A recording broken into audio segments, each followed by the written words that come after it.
of the 60th Republican President, Dr.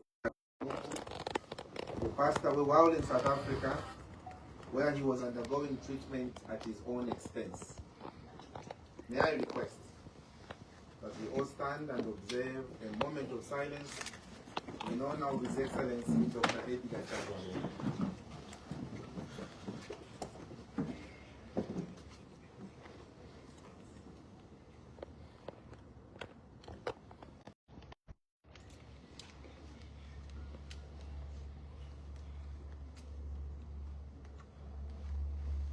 Thank you very much.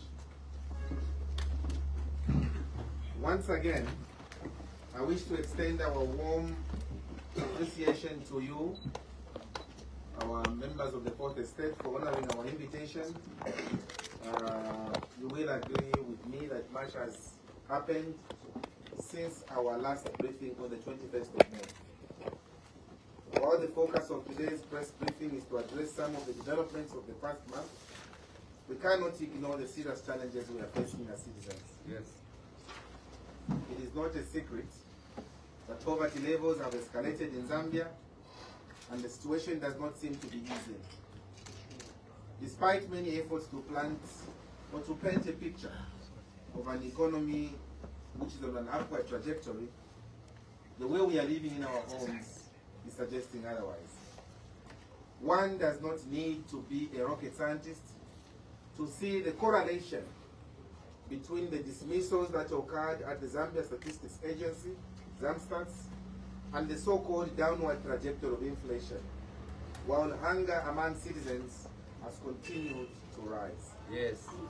Today, poverty levels stand at a staggering 65.14% as of 2025, of people living below $2.15 a day, placing Zambia among the poorest and most unequal countries globally.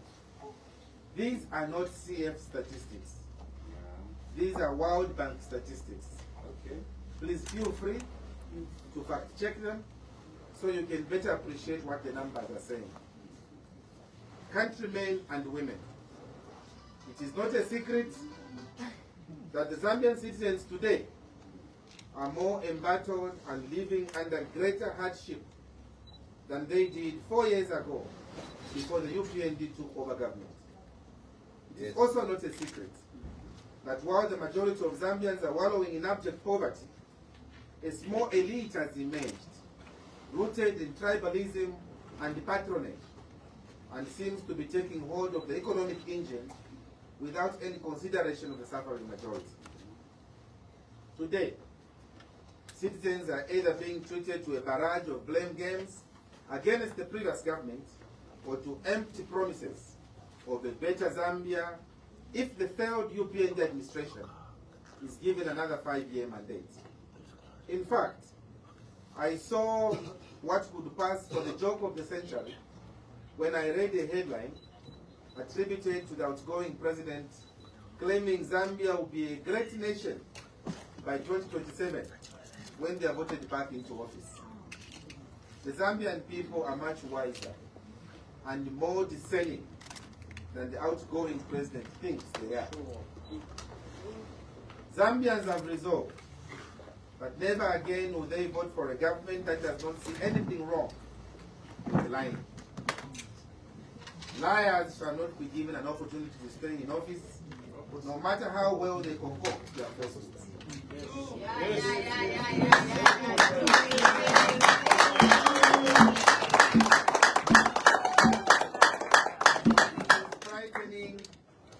It is frightening that 4 years down the line, the Minister of Finance can go to Parliament and seek a supplementary budget of Zambian kwacha 33.6 billion, while lumping the blame on the former regime. No, sir. This is the result of your poor planning. Sure. If your planning was on point, you should have grossed up your 2025 budget by 34 billion kwacha and saved yourself the embarrassment of running to Parliament for supplementary budget, because that is a sign of failure.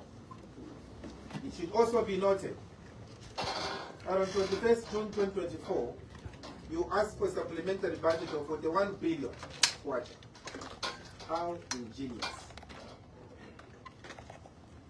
The PF debt situation was well known before the UPND formed government. As at 12 August, the country's external debt stock stood at US $12.9 billion.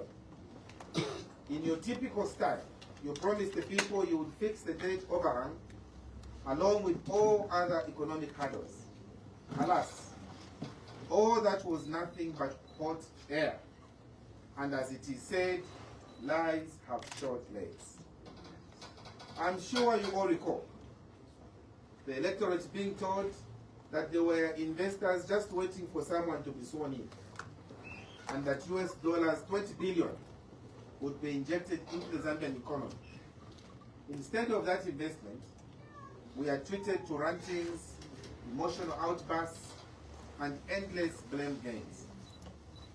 It is evident that the citizens of Zambia are sick and tired of the lies, and that is why they are now looking to usher in a truthful and pro-poor government that will represent their aspirations.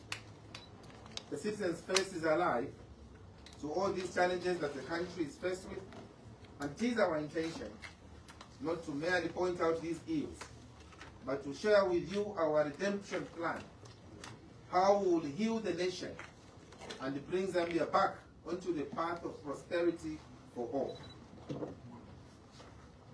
It is our conviction that the people of Zambia have suffered enough. Yes. And we are calling for a reset. Sure. Yes. It is time to restore our pride. Yes. Yes.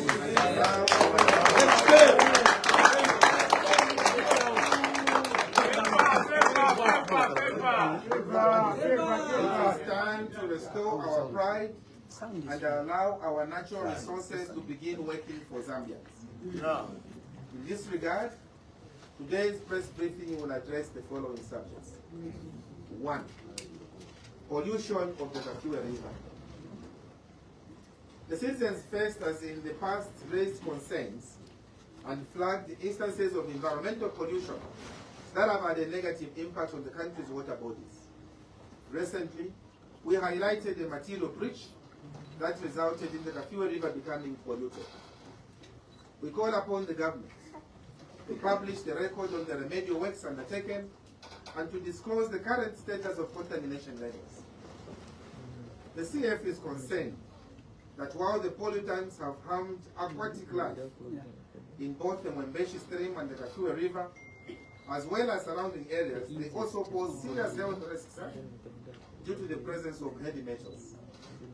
We have further established that water samples taken by a Finnish company from the tailings ponds revealed the presence of 24 different heavy metals, 16 of which exceed the World Health Organization threshold limits. These include, among others, nickel, lead, arsenic, zinc, and uranium.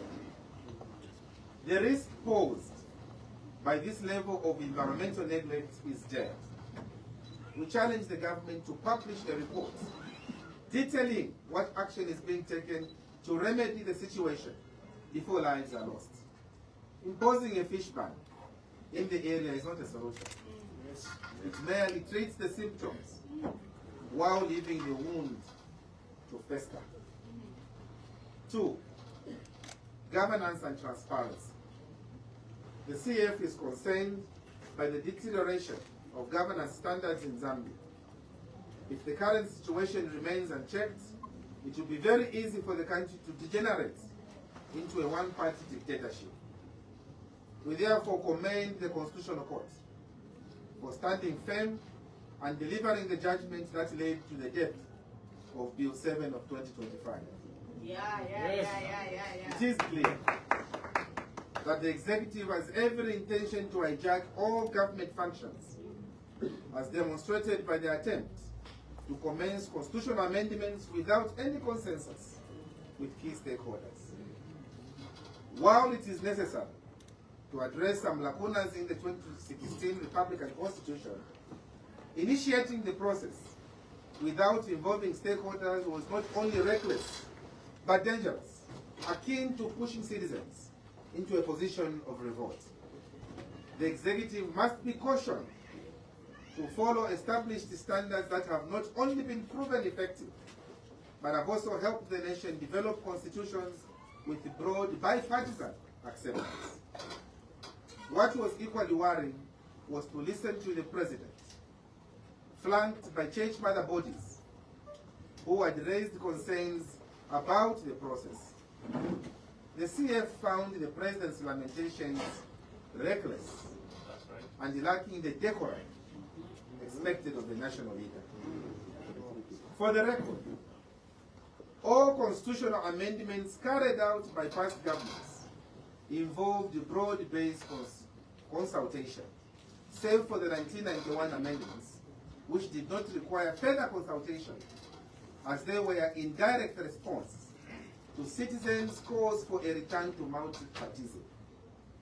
To use this as a justification for the UPND to pursue constitutional amendments without consensus is reckless. We demand that Mr. Ichilema takes time to read the Constitutional Court judgment that rendered Bill 7 an illegal act. Having done that, we call upon him to resign for presiding over a cabinet that approved an illegality.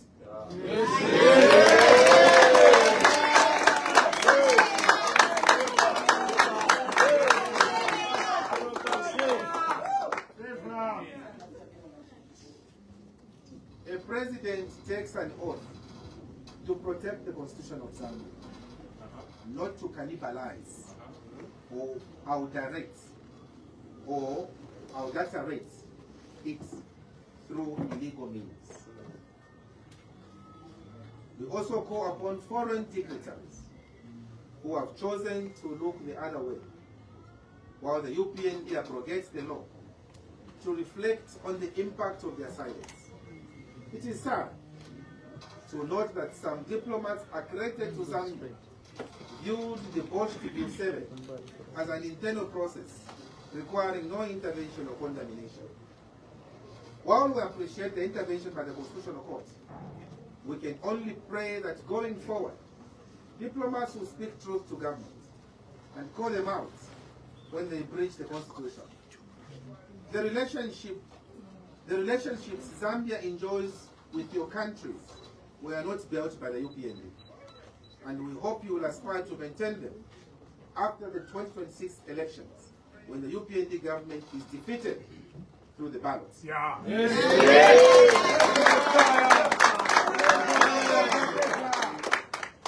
We also call upon you to stand ready to monitor the elections to ensure that they are held in a free and fair environment. Yes.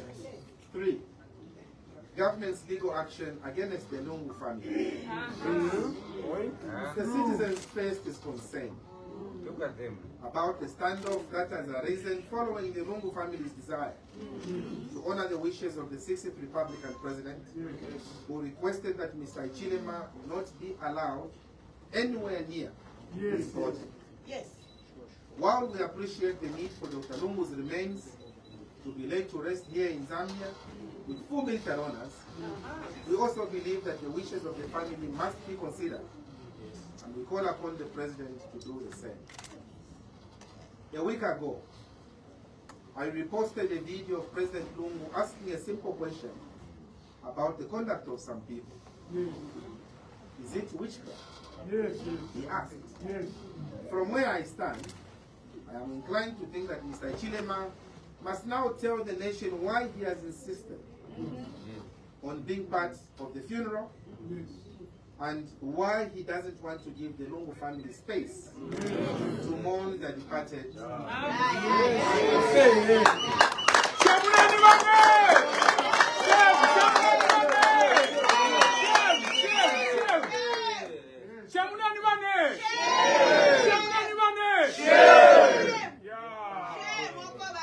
The President must tell the nation why he has insisted on seeing the body of the late President, a man he never acknowledged during his 7 years in office.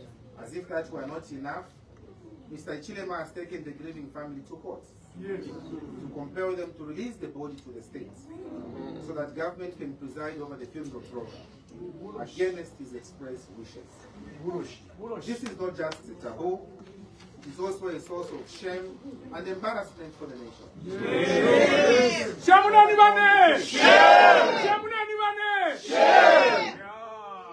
upon the church to intensify their prayers as such acts are akin to spiritual warfare and demand a spiritual response. I further call upon citizens to continue praying for the Lungu family during these trying times. The family has gone through a lot and covets our prayers and support in whatever way we can offer. Yes. To the government, we urge you to allow the family to put the 60th Republic and President to rest in South Africa, since you have squandered an opportunity to resolve this matter amicably. The nation needs healing, and the family needs closure. That will only begin when the late president is allowed to rest in peace. And I want to make mention of this fact that there is this talk that the military honors of the president can only be given when the deceased body is here in Zambia. There is a practice that I know of as former foreign minister. Yes. Of Kwame Nkrumah died in exile, I think in Guinea-Conakry. And the leaders that had removed Kwame Nkrumah from power wanted to bury Kwame Nkrumah with military honors in Ghana, in Accra, because by then Kwame Nkrumah was living in Guinea-Conakry.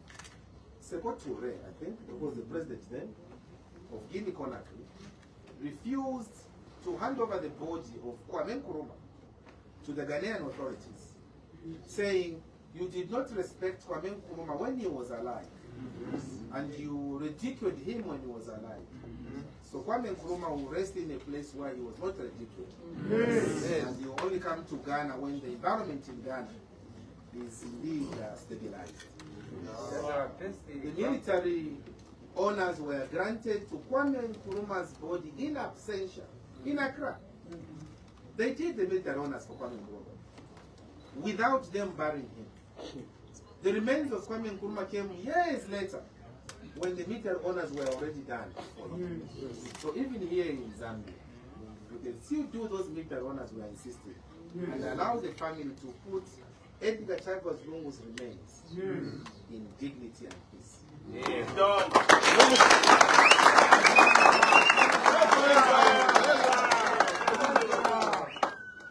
For US-Zambia relations, we are concerned as citizens first by the recent announcement by the US State Department placing Zambia among the countries subject to restrictions.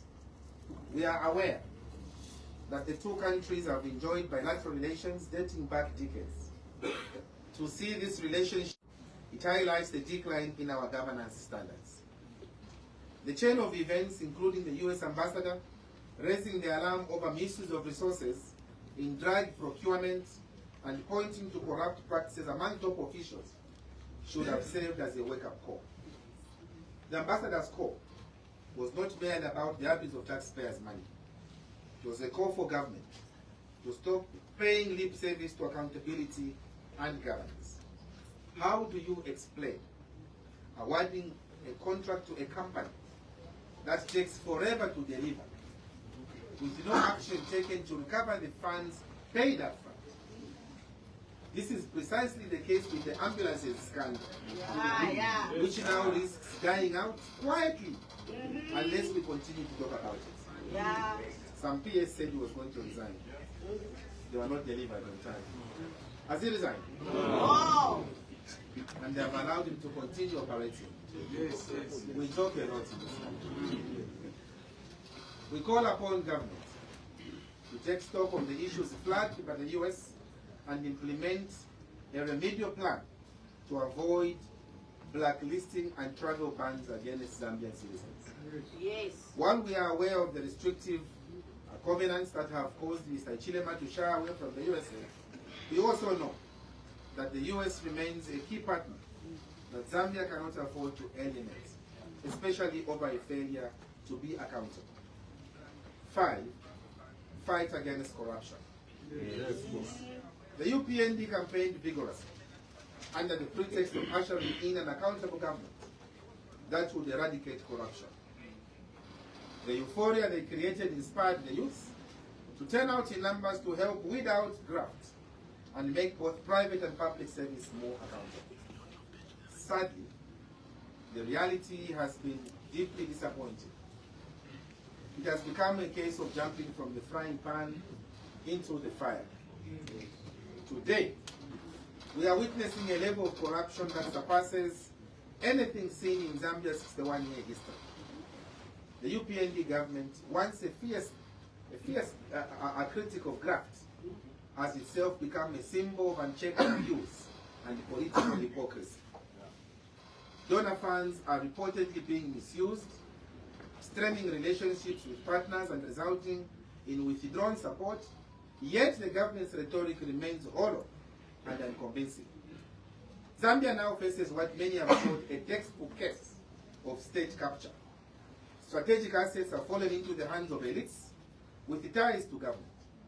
If this trend continues beyond 2026, the consequences could be catastrophic, including national bankruptcy and the permanent loss of public control over critical infrastructure. Yes. 6, power outage. Crippling businesses, both large and small, and driving up the cost of communication due to increased operational expenses for mobile service providers. It is clear that ZESCO has continued ramping up power exports to neighboring countries, raising concern over whether the needs of ordinary Zambians are truly being prioritized under the UPND government. The outgoing administration of Mr. Chilema has failed to acknowledge that electricity is not a luxury. Yes.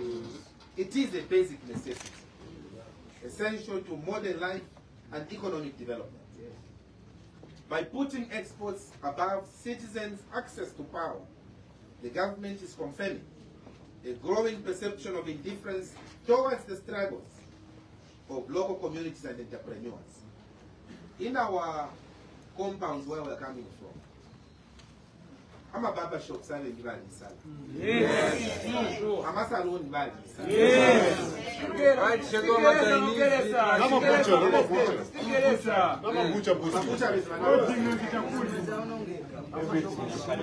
And yet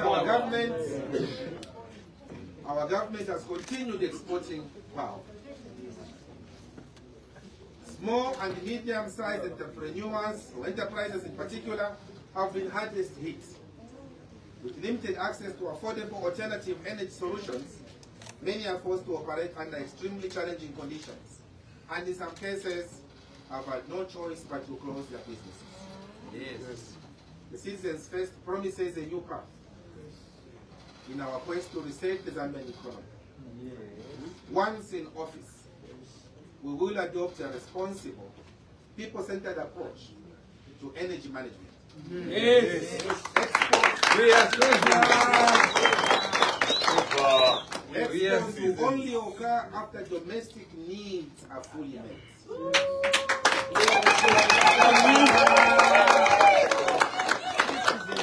It's time to realign our priorities. Beyond equitable energy distribution, a CF government will actively promote the transfer and adoption of clean and diverse energy technologies, including solar, wind, thermal, and nuclear power. Our goal is to exceed 20,000 megawatts in national generation capacity to fuel a robust industrialization agenda consistent with our manifesto commitments. 7, urgent call for peace and reconciliation.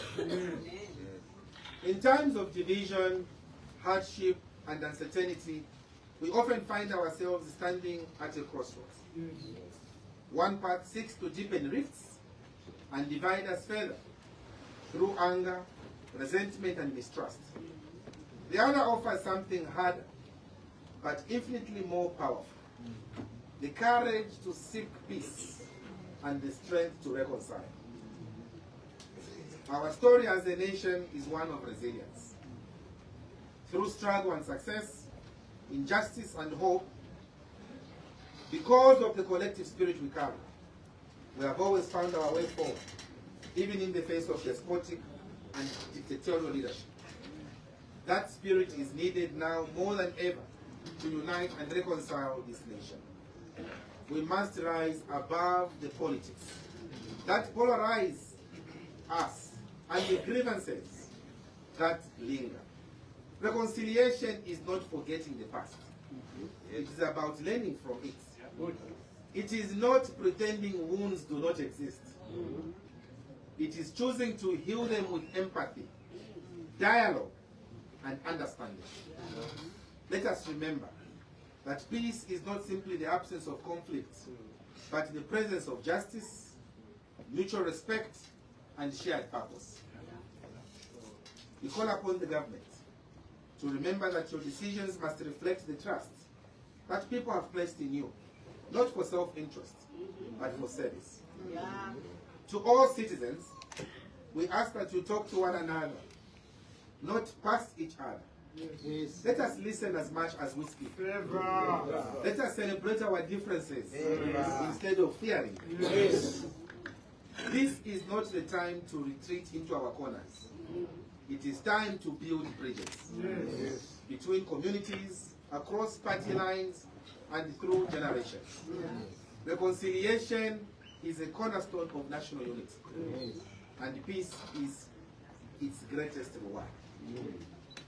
The CF calls on the nation to pursue reconciliation, even in the face of the acrimony displayed in the past month following the passing of Dr. Edgar Chagwalungu. The Zambia we dream of is possible, but only if we are willing to hold hands and build it together. 8. Strengthening democracy, governance, and the rule of law, a national imperative. A thriving democracy is not built on elections alone. It is sustained by transparent governance, accountable leadership, and an unwavering respect for the rule of law. In every just and fair society, these three pillars form the foundation upon which citizens can realize their rights, voice their concerns, and shape their collective future. In recent years, the fabric of Zambia's democratic institutions has been stretched by political division, corruption, and weakened accountability mechanisms. But this moment does not call for despair. It calls for resolve. The CF is preparing to restore the people's trust in government and reignite their faith in democratic values. We are committed to restoring the rule of law and enabling Zambians to enjoy the peace and freedom for which our forefathers sacrificed their lives. Our ambition is to restore oversight institutions and ensure they operate with the independence needed to serve the nation without fear of retribution from the executive or any other powerful interest. You know, last week, on the floor of the House, Minister Cornelius Mwetwa raised the point of order and singling me out as addressing the nation with the flag next to me. Our provincial chairman is wearing a scarf. The Zambian flag, those are Zambian colors. In civilized countries, in advanced countries, like even the USA, people even have flags at their homes. Flags are flying. Minister Mwetwa raised the point of order against me for making a presentation with a flag. Why is the flag there? It's not exposed. Yes, it's not exposed. But I'll forgive the ignorance of Comrade Mwetwa Cornelius. The flag is not only for government officials. No. The flag is for every patriotic Zambian.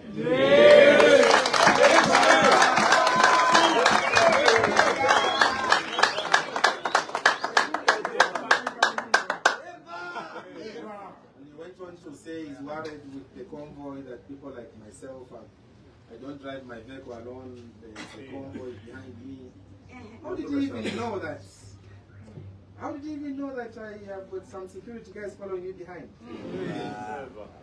And the European Banda's weight would have said something.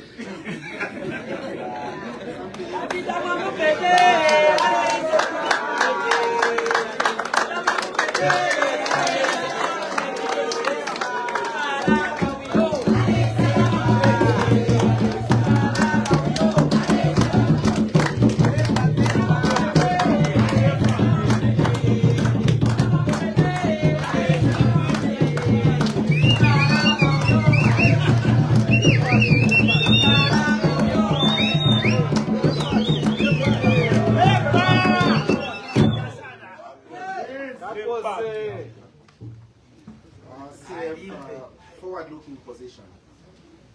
In order to bring about the much-needed hope and restore the dignity of our nation during this period of loss, and as we lay the foundation of the post-UPND Zambia, the CF is presenting the following interventions.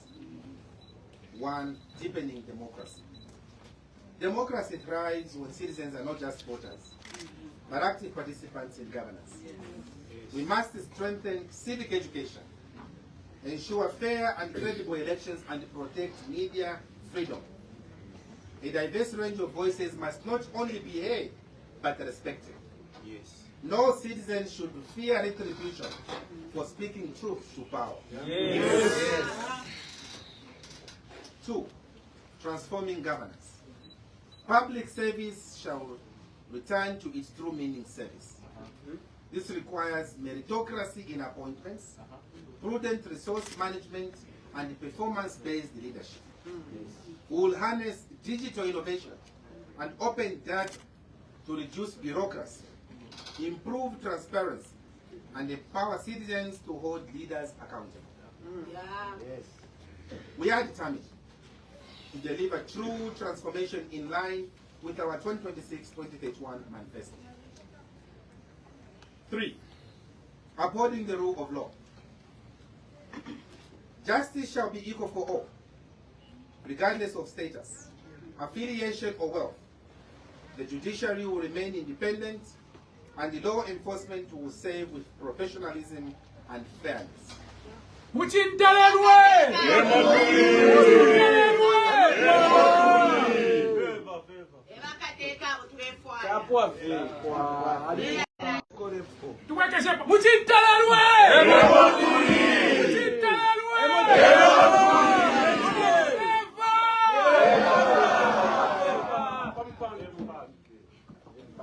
Justice shall be equal for all, regardless of status, affiliation, or wealth. As we said, the judiciary will remain independent, and law enforcement will serve with professionalism and fairness. We will end selective justice, expedite case backlogs, and reform anti-corruption institutions to fortify our nation's integrity. The future of Zambia depends on more than slogans. It depends on bold reforms, fearless honesty, and a shared commitment to build a nation where every citizen enjoys dignity, freedom, and opportunity. This is the path the CF has chosen. A path that does not favor the powerful over the people, but instead uses power to protect the people. 4. Prioritizing locals to spur economic development. The Citizens First will prioritize awarding contracts to citizens as a means of empowering Zambians and ensuring that money circulates within our economy. We will enact a law prohibiting the use of local pension funds to support foreign entities. Yes. Zambian pension funds will invest in Zambian-owned companies, while foreign companies will be encouraged to bring in their own capital. In addition to driving large industries and production lines, the Citizens First will spur cottage industries and clusters across all 10 provinces. This will help drive our ambitious plan to create over 500,000 jobs within the first year of forming government.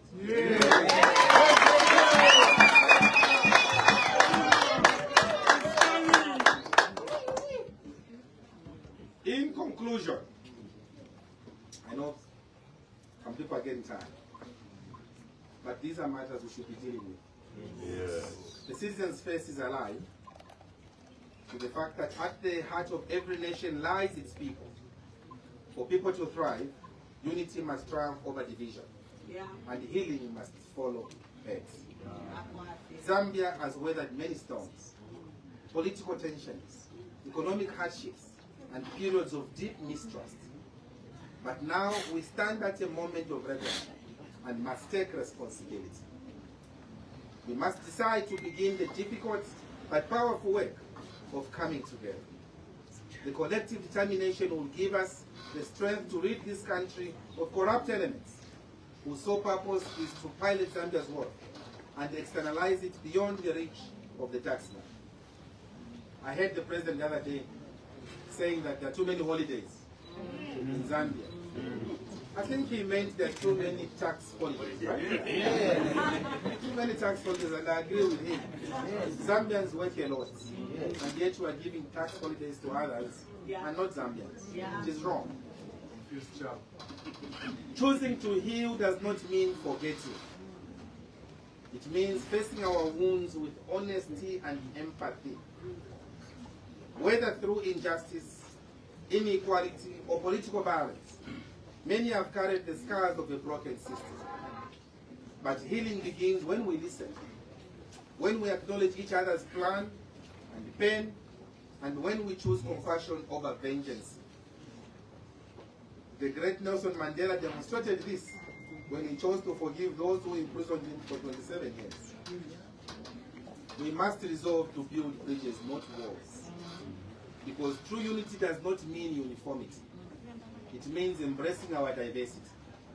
Ethnic, regional, political, and finding strength in it.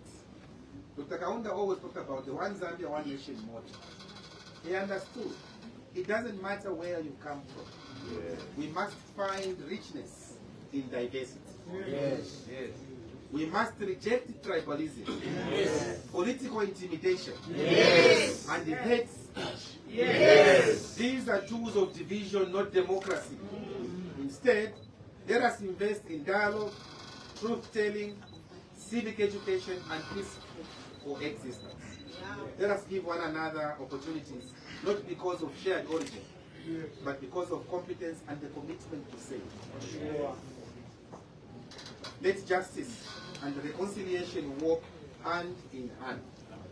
Those in leadership must rise above partisanship and save with humility. We call on all political players, civil society, traditional leaders, and the church to lead with wisdom, put Zambia first, and prioritize peace in both word and action. And let that peace inspire the government to reflect and rescind the ongoing legal action in South Africa against the Lungu family. Finally, may we all come to realize that our future depends on what we are willing to build together. Let us write a new chapter, where youths are empowered, yes, not used as tools of political violence, yes, where opportunity is and dignity. Yes. Zambia is not merely a collection of provinces or parties.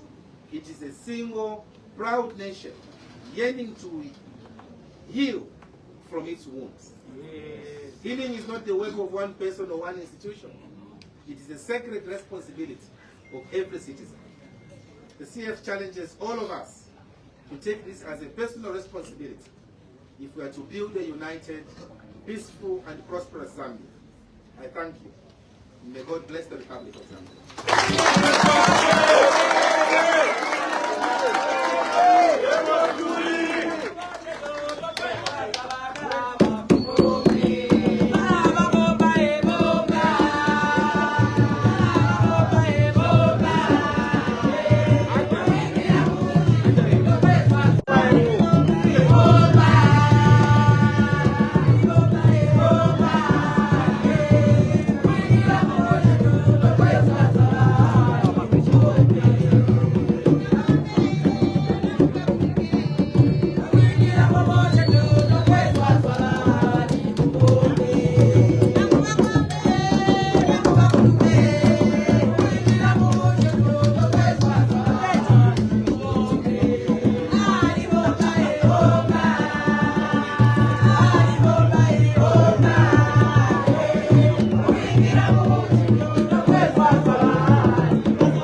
Ladies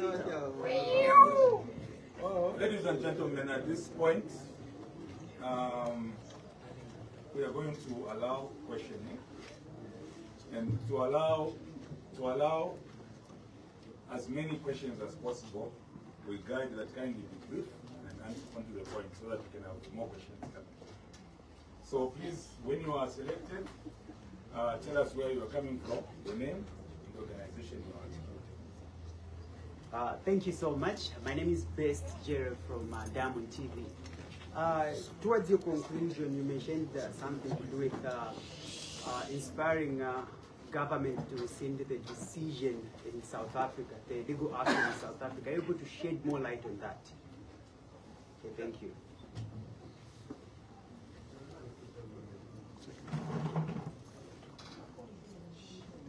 Any other questions? Good morning, Mr. President. Sure. I wanted to get more clarity when you call for the president to resign, despite him obviously deferring the bill number 7 in Parliament, instructing, giving those instructions, and that decision by the Concord coming following that particular decision. On which grounds do you call for the resignation of the president?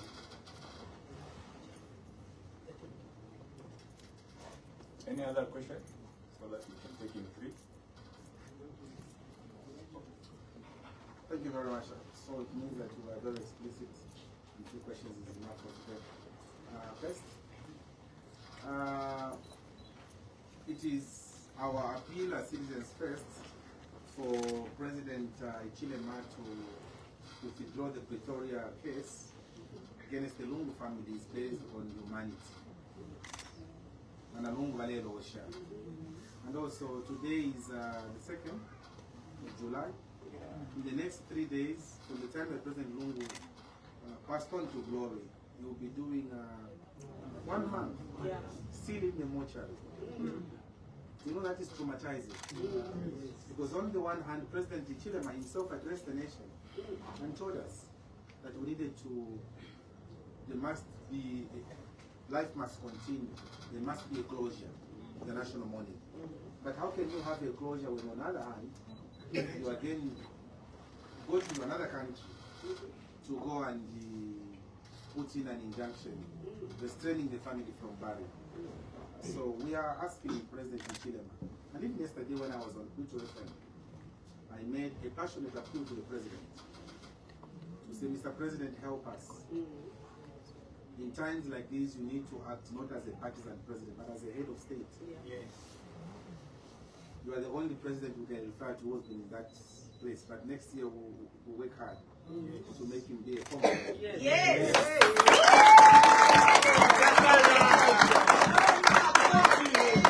There is no way Zambia can stay without a former president.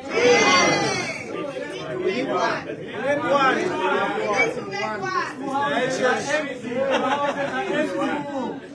So it's on the basis of that, of humanity, that he should withdraw that court case to allow the Lungu family to begin the healing process. You can imagine the trauma they are going through. The body of their beloved one is still in the mortuary. And Zambia must go on as if business is normal. Something is not right in our country. Yes. Something is not right in our country. I think we need to begin the healing process. So based on that, based on the healing that we are going through, it's important. Also, you were asking me a question on the issue of the president resigning. The president swore to this nation that he will defend the Constitution. Yes. He will protect the Constitution. Not adulterate the Constitution. Not prostitute with the Constitution. The president clearly has failed the Zambian people on this Bill 7. As the Concord ruling has pronounced itself.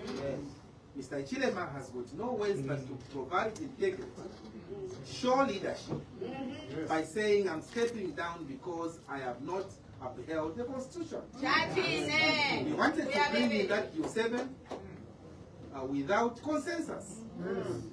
The church mother bodies refused. LAS said no. Non-government organizations said no. the fact that even the Concord has now pronounced itself on the matter, if Mr. Ichilema is going to tell us about integrity and seriousness on upholding that constitution, he must resign. Yes. This on him.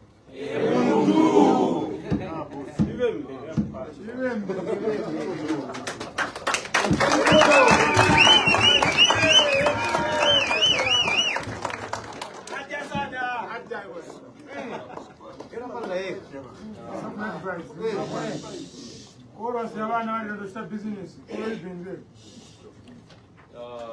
First and foremost, greetings, Mr. President. My name is Banda, and I'm from Garden, and I'm standing in as the youth chairman.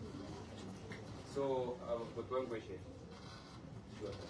So, how do you plan to measure the success of the youth empowerment programs, and what metrics will you use to evaluate their effectiveness? Which organization? Executive. Okay, we are just taking in questions from each house. Any other question? Then take one or two. Okay. At this point, I believe that we have exhausted the contents of this press briefing. And so, declare that the press briefing has come to a close. Thank you so much. Thank you very much, colleagues. But you asked a very pertinent question, that man. But I will not override what you said. We'll find time to sit down with you guys. Thank you so much.